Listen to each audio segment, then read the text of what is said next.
Hello and welcome to another episode of Steel First Speaks. In this, we talk about all of the classes in Flesh and Blood and how to choose one if you are a new player.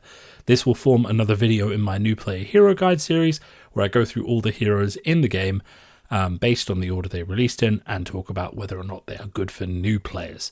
So let's break it down. What is a class in Flesh and Blood? You'll see this handy illustration here on the right hand side with the red circle. Class is a type of card that you can get as part of the hero card, and it represents a class that the hero will fall into. So there are multiple warrior heroes, ranger heroes, brute heroes, illusionist heroes, for example. All cards that share a class type can be played by that class of hero. One thing that really unites classes is that they are an archetype. And what that means is that all heroes of a class should have a similar play or feel to them.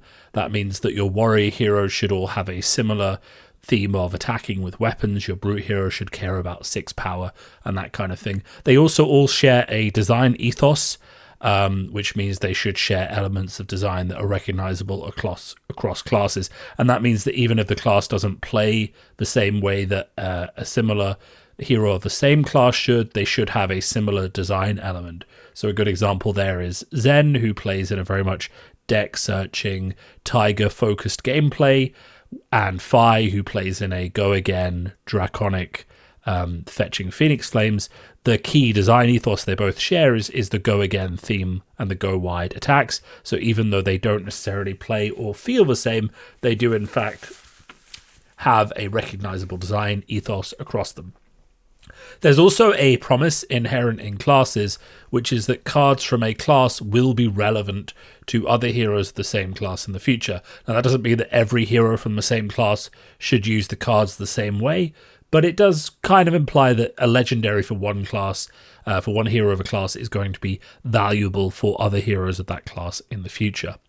One thing to note is that talents are not classes, but they do greatly affect the playstyle of a hero. So talents are your modifiers on the classes, things like light, shadow, mystic, draconic. All of those things greatly affect the way that the hero will feel, but there should still be these common archetypes, design ethos, and this rough promise that legendaries and powerful cards within a class are going to be useful to other heroes of that class. And that is one of the tenets of Flesh and Blood, is that the cards you have now, even if the hero that you're currently playing becomes unplayable, other heroes of that class will still be able to use those cards in some capacity. And they might not be the perfect card for that class, but they will be able to use it in some capacity. So, what are the options then to choose from? The main classes in Flesh and Blood at the moment are Assassin, Brute, Guardian, Illusionist, Mechanologist, Ninja, Ranger, Runeblade, Warrior, and Wizard. There are also 3 other classes, the Bard, the Merchant, and the Shapeshifter, but those are primarily limited only to fun formats, your ultimate pit fights, your casual formats. Some of them are legal in Blitz, but they aren't necessarily taken seriously. They aren't given a lot of additional card support, whereas the main classes are given sets and focus and all those kind of things. And this is true as of October 2024. They are adding new classes to the game as the game progresses, but we have settled for now on this list of 10 that feels quite rounded, covers a lot of the existing fantasy archetypes, gives everyone a lot of what they want. So, how do you choose a class? The first piece of advice I would like to give, and this does depend on the sort of card gamer you are, is to pick a class that you like and not one that is the meta or the most powerful choice. Now, 2 things to bear in mind there. Obviously, it does depend on the sort of card game player that you are. If you're coming to Flesh and Blood and you're looking to win, then obviously you need to be doing research. What is the meta deck? What is the best deck? That is the deck you're going to have to buy into, because the best decks are ones that win consistently. If you're coming to the game as a casual player and you want to buy a class that's going to see you through all of Flesh and Blood, then it is really better that you pick a class that you like the look of and the playstyle of, and we kind of get to the idea that it will be meta eventually in some format in the future. Now, it might not be, but typically every class has had its day so far, for a while at least. So you could pick a class that you like the look of and then hopefully somewhere down the line it will get support and become more powerful. That doesn't necessarily mean that the class that you choose will be, the hero that you choose will be the one that is the most powerful of that class. For example, Azalea is quite good now, but for a long time the best ranger was Lexi. So hardcore Azalea players who'd wanted to play Azalea for a long time found themselves switching to Lexi to be good at playing with their ranger cards, but now Azalea is strong again, so we've rotated back. They can now play the hero they wanted to play originally, but they've been able to stay within their class, within that ranger class, despite having to change heroes. So what are the primary reasons to choose a class?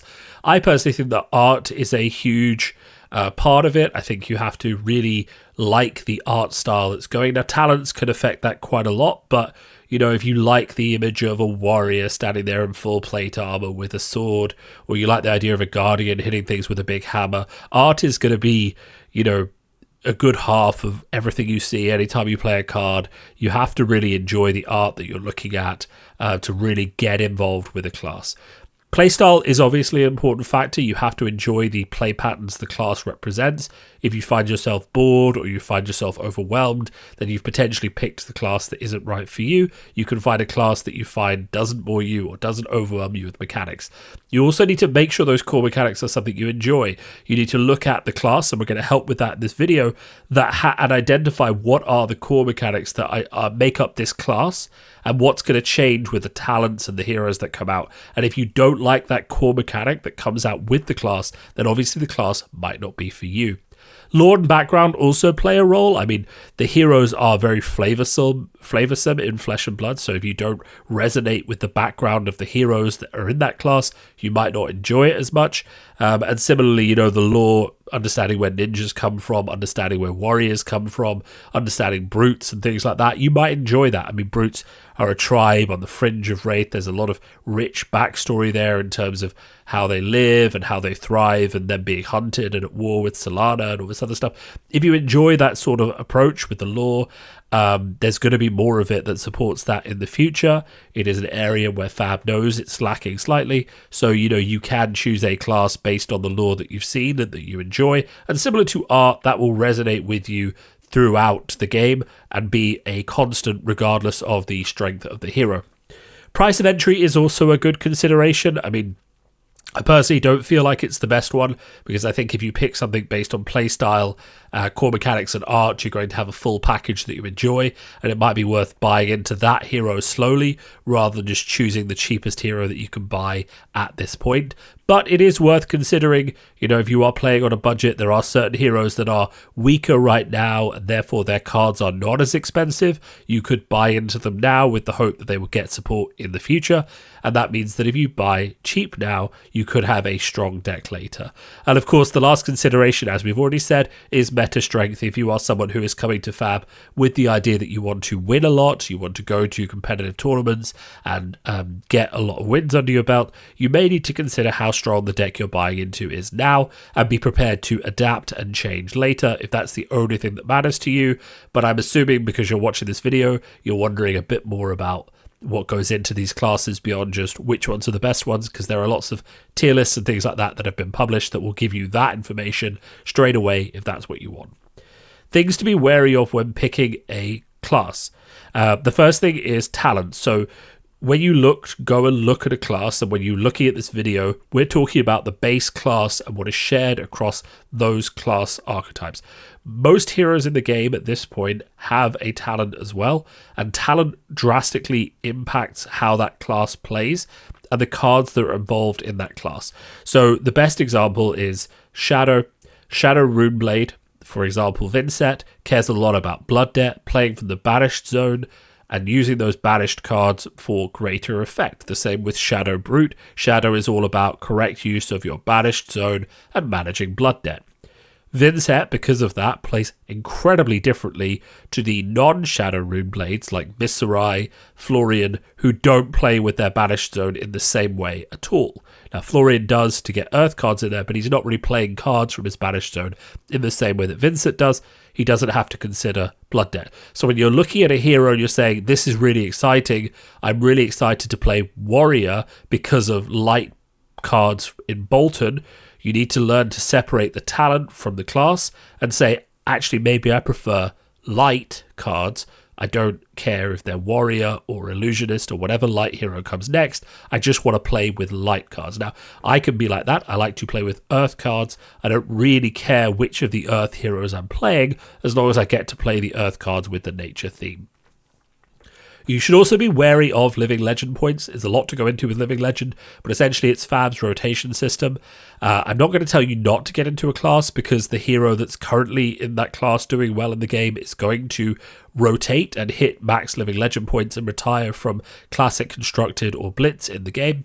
But I will say, just to bear in mind, there may be a point or a period which you aren't able to play all of the cards that you buy if you buy into a class that is going to rotate soon. So if you are a new player looking for casual longevity of a hero and to buy one set that isn't going to go away or not be playable for a while, you should buy a hero that has a low amount of Living Legend points and isn't very competitively viable right now, because that hero will last for a very long time, compared to ones that have a high amount of Living Legend points that are almost at 1000 and will be rotating soon, especially if they are winning a lot in the current meta. So that's just something to be wary of, as I don't want you buying cards and then them becoming unplayable that quickly. But again, if you're trying to win, those might be the heroes that you have to go towards, because there is a reason they are getting those points, there is a reason they are winning, and there's a reason that they're going to rotate sooner rather than later. That also just says to be wary of Flavor of the Month. The prices on Flavor of the Month heroes are much, much higher. The demand for the cards is much higher, and of course, there is a lot of just more friction in getting those decks together. However, I will say there is also excitement in terms of those heroes being innovated on a lot, those heroes having very good deck lists coming out of constructed tournaments. So there is a lot of hype, and there can be a lot of value into buying into that hype. But of course, you could see those cards drop in price by as much as 20, 30, 40% when that hero stops being Flavor of the Month. So it's just worth keeping that in mind. Let's talk then through the classes in alphabetical order and what they actually bring to you when you're playing the game. So first comes up is Assassin, and you'll see Nu and Azuri here, two of the Assassin heroes, not the only ones, but two of them on the right-hand side. Gameplay style for Assassins, very attack reaction focused. That means they like to play an attack. That attack might come in for 1, 2, 3, and then they're going to buff that attack to make it come in for 5, 6, 7, 8, 9. They often have a mid to late game style, so they like to defend a lot. They have good block. They have good block values. They're going to set up these very powerful turns where they have a lot of attack reactions coming in with disruption, and they're going to try and get to a point where they have this late game power.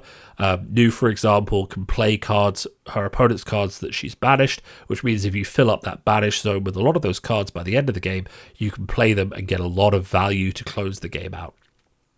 One of the key hallmarks of the Assassin gameplay style is the interaction with your opponent's deck and hand. A lot of Assassin cards have on-hit effects that affect your opponent's deck and hand, so if you like the idea of disrupting and interfering with your opponent, then Assassin might be the class for you. So the reason then to play Assassin is that you want access to those disruption tricks. An Assassin card, for example, like Surgical Extraction, lets you look at your opponent's hand, choose a card to get rid of, and then if the card meets certain criteria, you get a bonus. And there are other effects like that let you search your opponent's deck for cards and get rid of them, that stop them from playing cards, that make them block with certain cards. There's loads of those tricks in Assassin, which gives you a lot of things you can play and ways to surprise your opponent. You also have a very flexible deck that can be built in many different ways. Because you have all of those disruption and trick effects, they work differently against different heroes. So if you know who you're going to be playing, you have a very flexible deck, and you can change some of those disruptions and tricks to better target the sort of opponents you're going to have. However, on the flip side of that, that means that for every meta, you do have to tailor your deck quite a bit. And in order to win, you have to make those changes to react to what is going on around you, which can be a bit intimidating for new players. So that's one reason not to play. The other reason not to play is that just if you prefer to just do straightforward attacks, you just want to be throwing out big swings and doing, not worrying about disruption or attack reaction, you just want to be consistent and powerful, this probably isn't the class for you. They can be inconsistent, they can draw all attack reactions, they can have their disruption not hit the way they expect it to, and games go against them because of that. They don't have that straightforwardness, but that can be fun to not have that. Also, they do tend to have slower games, so if you want to play faster games, this might not be the class for you. They're not like one of the aggro heroes. They're not just going to go super, super fast. So, moving on then to Brute.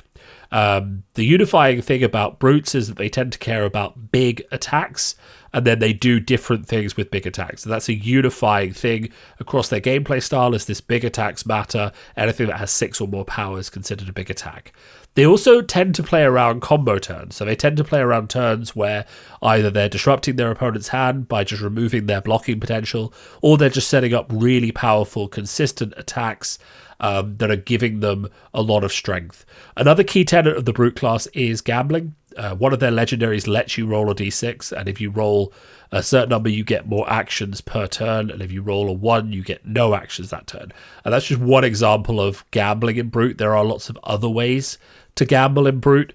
So if you like a bit of gambling and a bit of pick a card face down from your hand, if you like a bit of roll a dice, then Brute could be for you. And that's one of the main reasons to play the class if you want to gamble. The other reason to play is just you want to get into this idea of setting up combo turns and playing this value-oriented game. So Brutes don't really disrupt their opponents. They just put out big numbers, but in a consistent way that really demands value from their opponents. So in terms of extra block, in terms of taking more damage to advance their own game plan, it's very common that in order to advance your game plan versus a Brute, you might have to take 6 damage that turn. And if you do that enough, you start to lose the game. So if you like those value and number oriented gameplay, then actually Brute might be for you. They have big attacks, big power, and when they set it up, they actually outvalue their opponents consistently and kind of deliver that. And obviously, if you add a little bit of gambling, because the best decks don't gamble all the time, they just gamble a little bit, then you can get extra value in there and really have these oppressively powerful turns.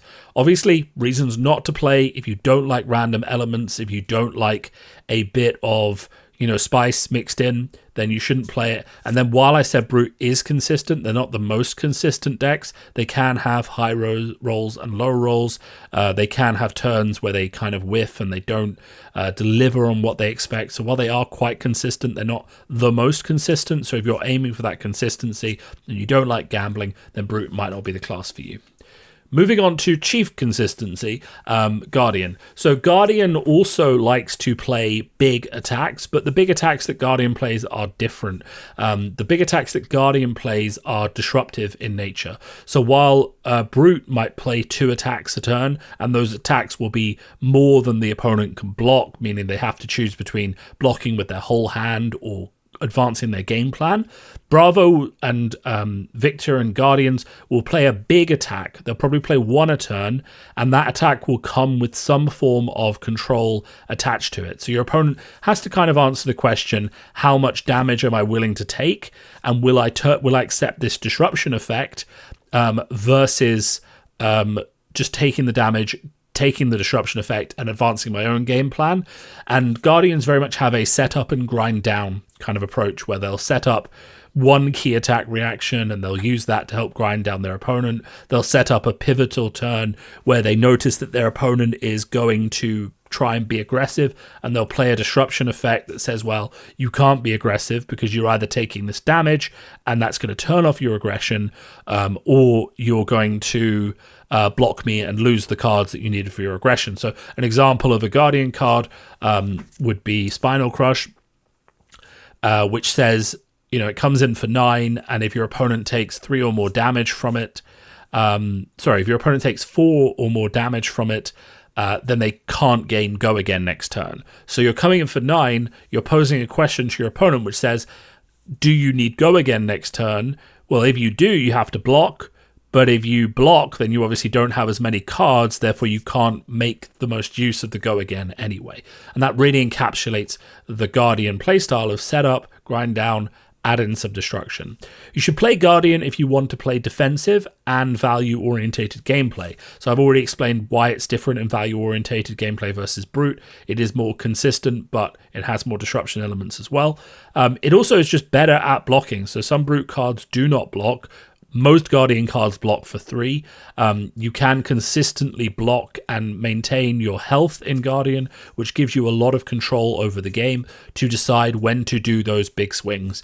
And then you can play Guardian. Another good reason too is if you want to present those big swings and make your opponents make those hard choices. So you can imagine Guardian sitting there, blocking when it wants to, putting the right card in arsenal, the right attack, leaving it there for, when your opponent looks like they're setting up for a big turn, and then flipping it over and playing that card from arsenal and saying, okay, your big turn is ruined now, and then going back and doing the exact same thing. And eventually your opponent gets low on life, they get frustrated, they get out of choices, and then you keep grinding them down until you win.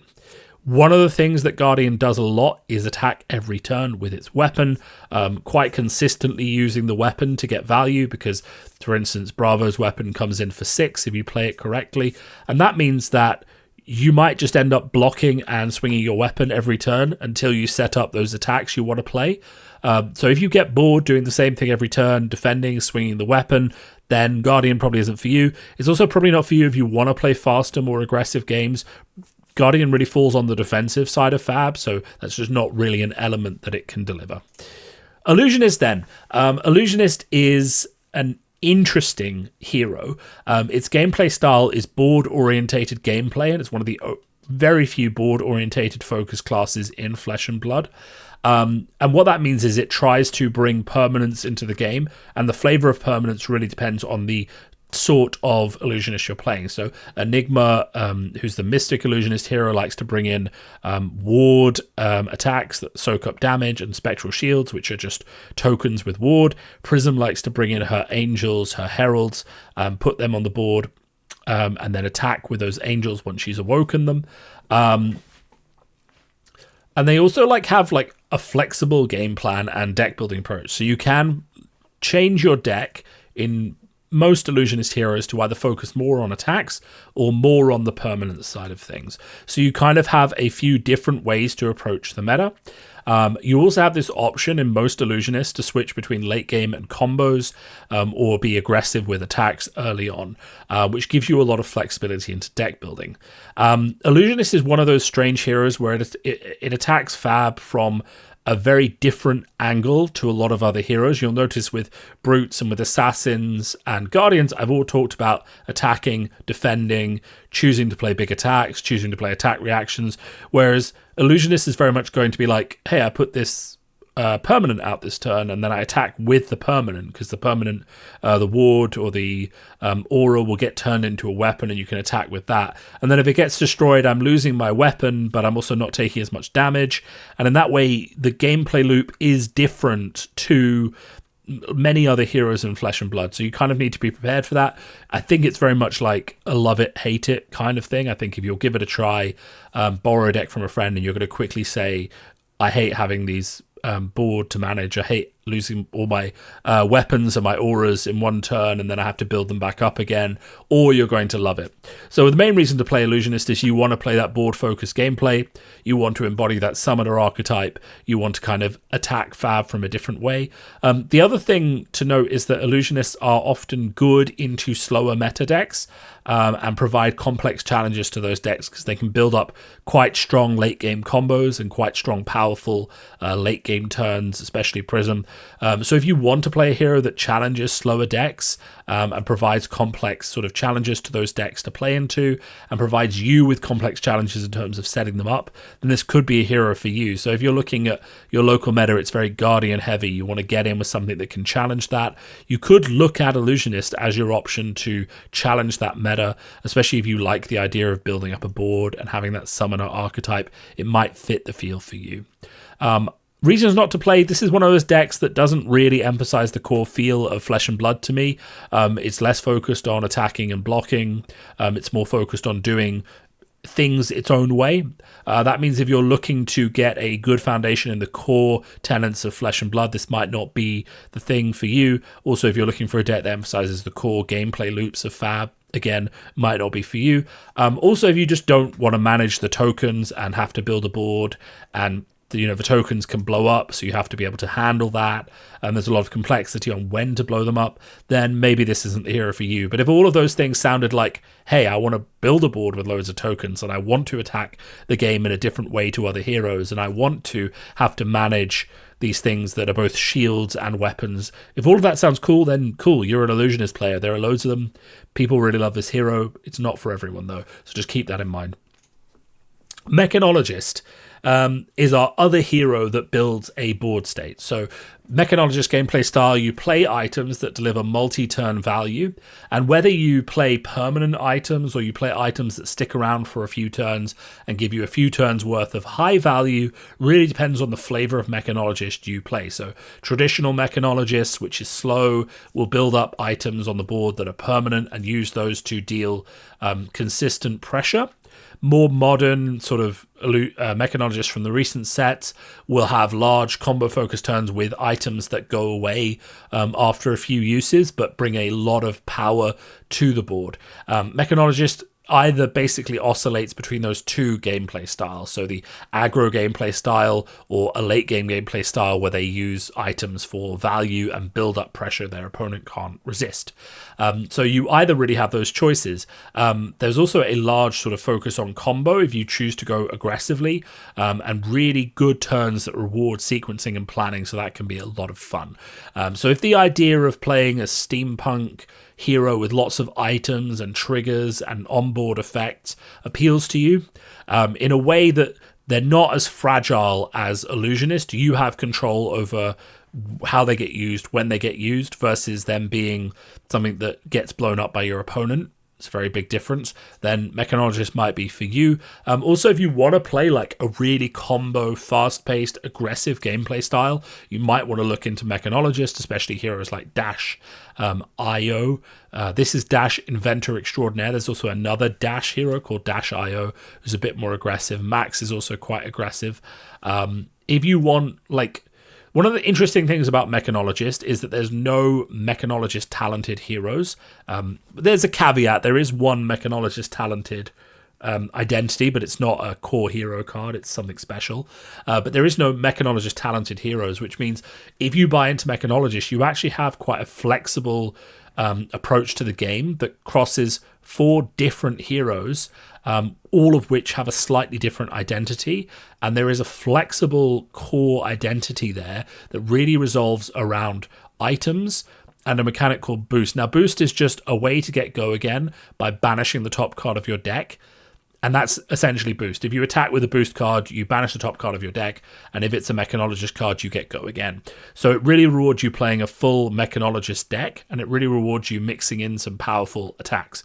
So if you like the idea of I'm burning through my deck to play items out and get value from them and then sequence these really powerful combos that are going to really hurt my opponent and force them into tricky situations, or you like the idea of building up to a late game powerhouse using items to get value, Mechanologist has a home for both of you. So by doing that, you can actually, if you build a Mechanologist playset, you can basically play both of those sorts of decks. Now, which is good, which is bad, that's going to change over time.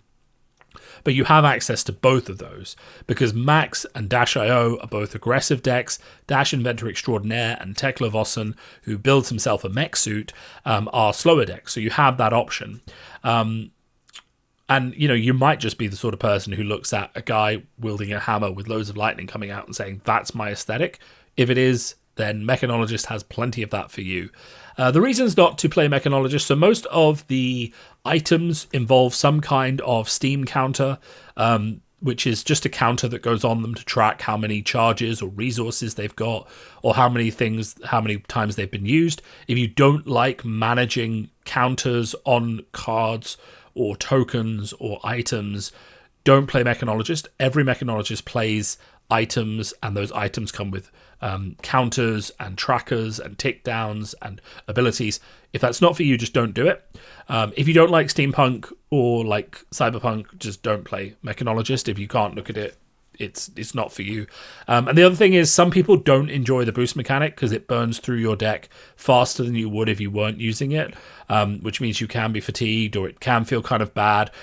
Basically, because the boost mechanic banishes the top card of your deck, it can feel quite bad in some games because it can banish the powerful cards that you wanted to play and remove them from you without having a chance to play them. So that can actually feel quite bad. So if you're someone who will get tilted by banishing your combo card just to get go again on a 4-power attack on a random turn, then Mechanologist is something you probably shouldn't consider, because that is going to happen a lot.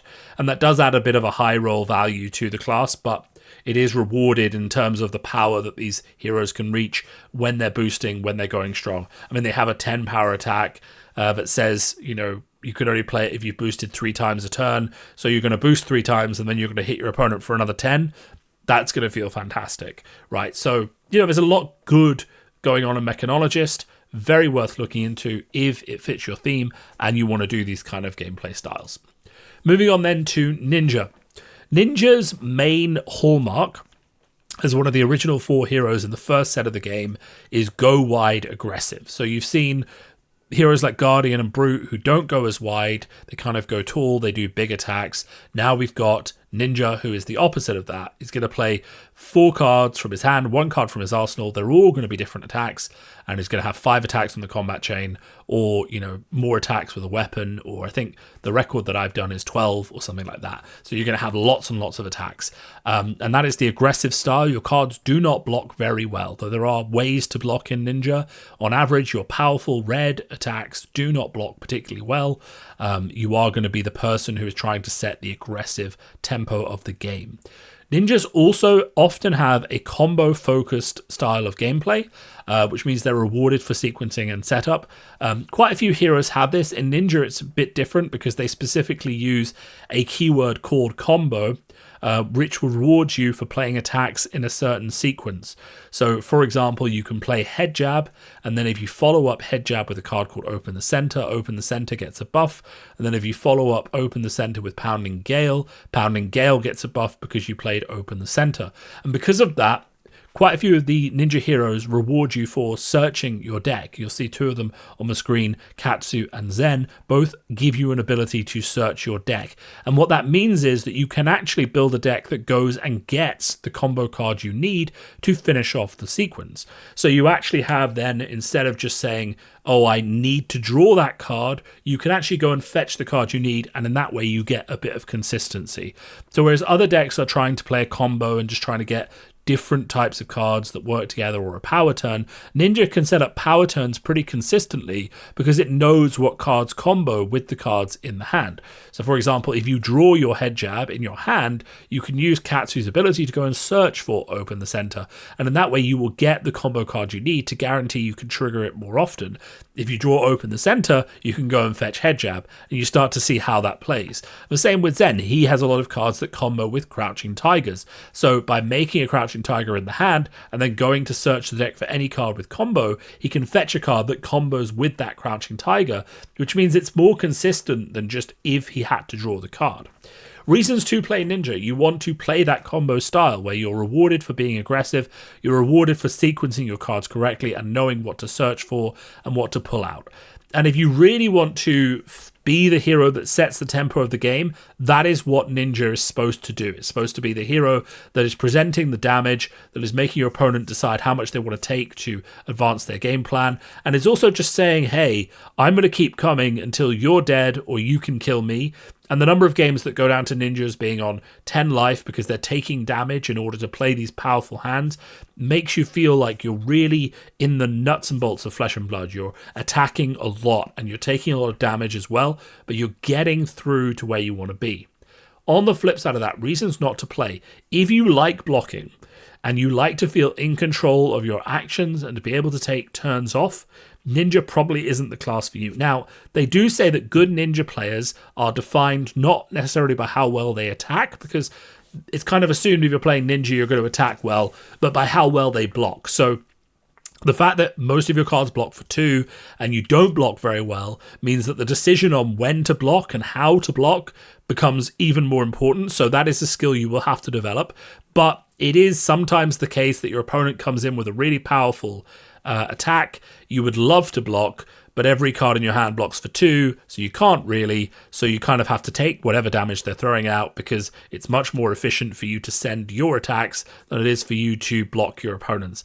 So you can't always guarantee that you can take a turn off, because you don't really have the ability to block and take a turn off consistently. That being said, good ninja players do block. So they do block, they choose when to do it, because blocking for 6 and arsenaling a card is still better sometimes than taking an extra 6 damage, right? So there is a lot of nuance in ninja. It's not just go, go, go, go, but it is also the go, go, go class. Okay, so if that appeals to you, if you just want to go wide, you want to be the aggressive player, you always want to be aggressive, then ninja's going to be the one for you. Now, it's not always the best, most aggressive hero in the game. Sometimes other heroes do it better and put out more damage, but that is a core identity for ninja, is that aggression as part of their class, as well as that combo style gameplay where you're rewarded for sequencing properly, fetching and knowing what cards to play together, and getting them together and playing them together.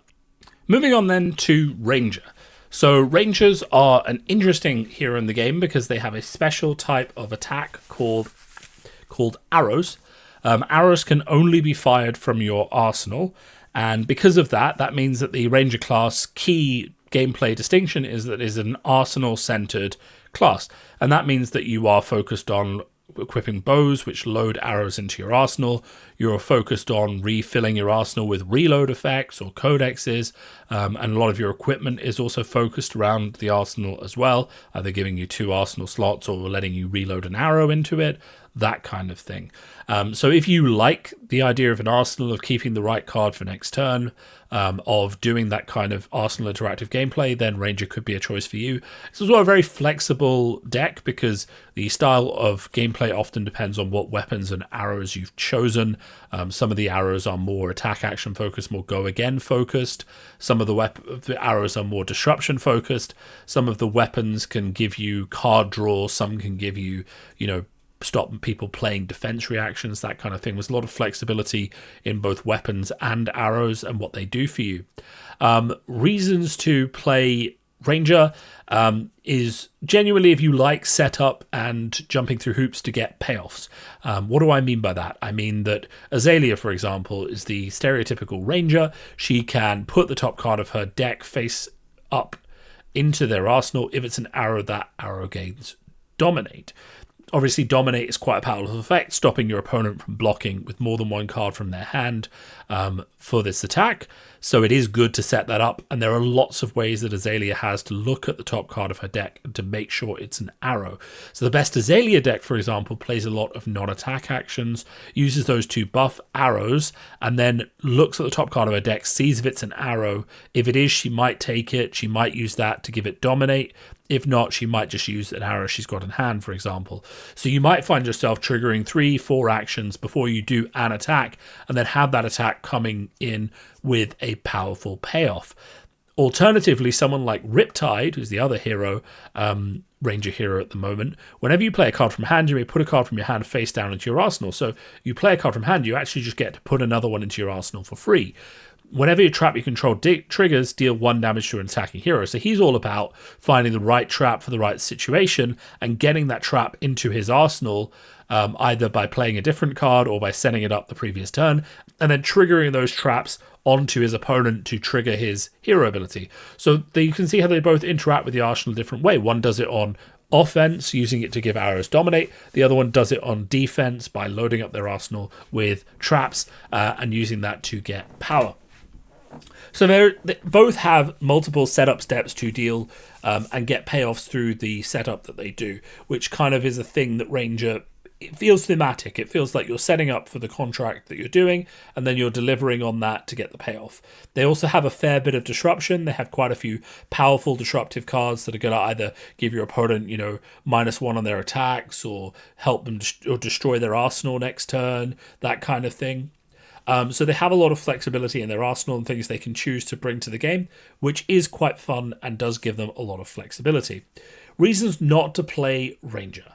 You hate extra steps to do things. So if you're one of those heroes, people who hates extra steps to do things, you just want to take the cards you've got and play them straight out, you're going to find Ranger frustrating, because before you can attack with any of their arrows, you do have to actually take it, put it in your arsenal with a bow effect or a reload effect, and then fire it from your arsenal, paying the costs.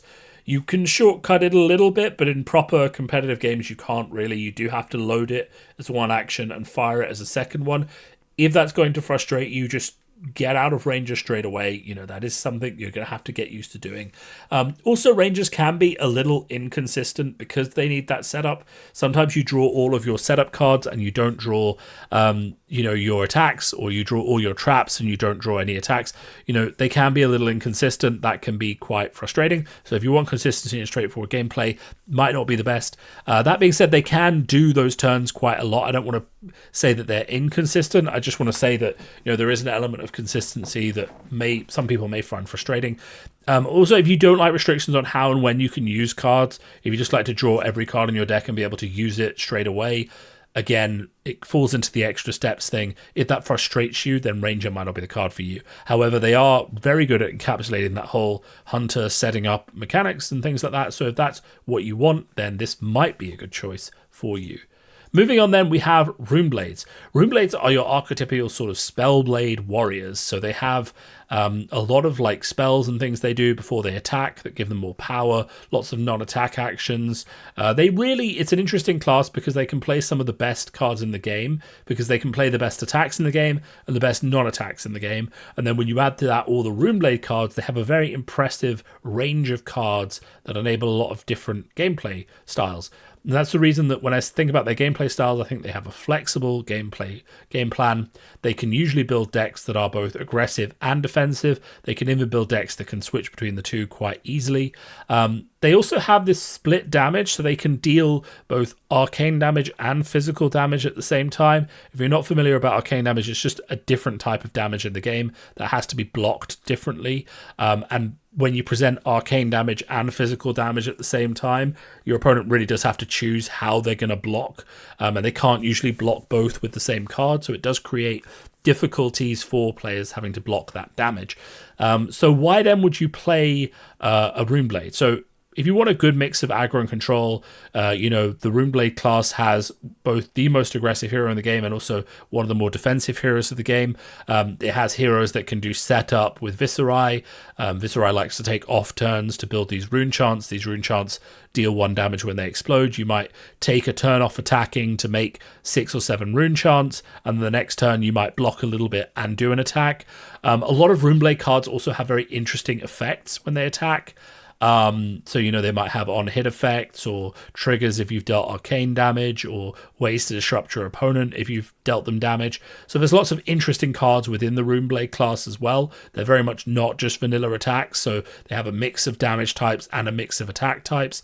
And really, nothing else in this game encapsulates the idea of a Spellblade or a Magic Warrior archetype. You're going to be playing spells, you're going to be swinging attacks. You very much feel like you have captured that in a bottle, and a lot of people find that they resonate with that gameplay style.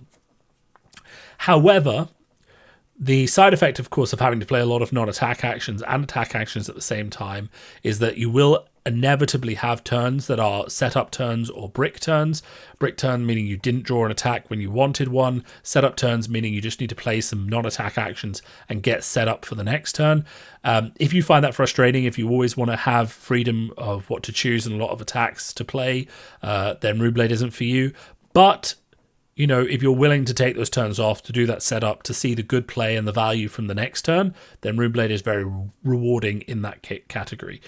Also, if you don't enjoy tracking different types of damage, tokens, those kind of things, potentially not the hero class for you. There are a lot of triggers in Runeblade, especially when making rune chants, those kind of things, especially in Viserai.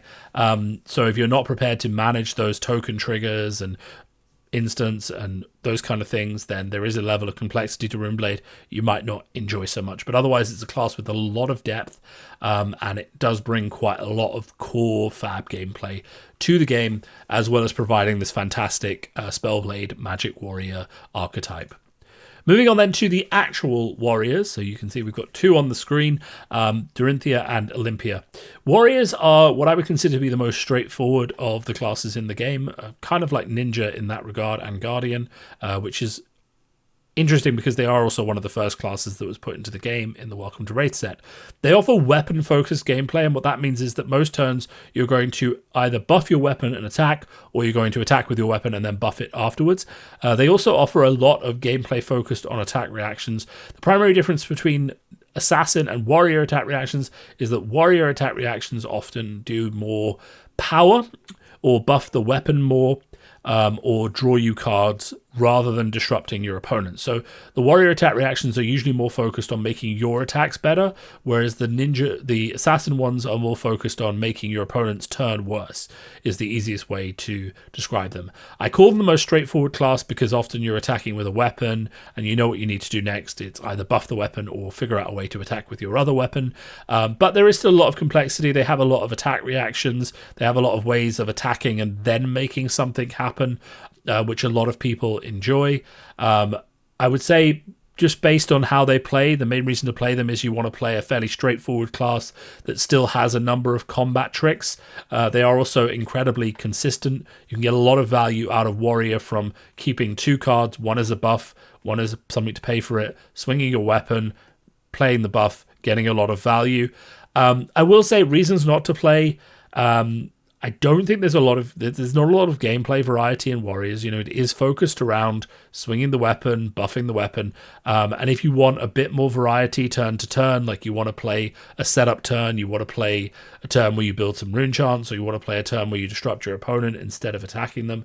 You know, if you want that kind of flexibility, you're not going to find that in Warrior. What you are going to find is that consistency, that reliability. You know what you're playing, and you can kind of get your opponent down and be more value orientated than they are. Also, if you want high ceiling gameplay, Warrior really isn't the class for you. It very much is like high floor rather than high ceiling. You know, you can get a lot of consistency and value out of Warrior, but you're not going to get a lot of that high ceiling feeling that you might get playing a Brute or playing a Mechanologist, where you can kind of have these high roll power turns. That doesn't come so much from Warrior. The core of Warrior is really just focusing on those weapon attacks, focusing on those core attack reactions and buffs. That's not to say that some of the Warriors don't have high ceilings. Bolton, for example, with his light talent does have a high ceiling, but it's not core to the Warrior mechanic.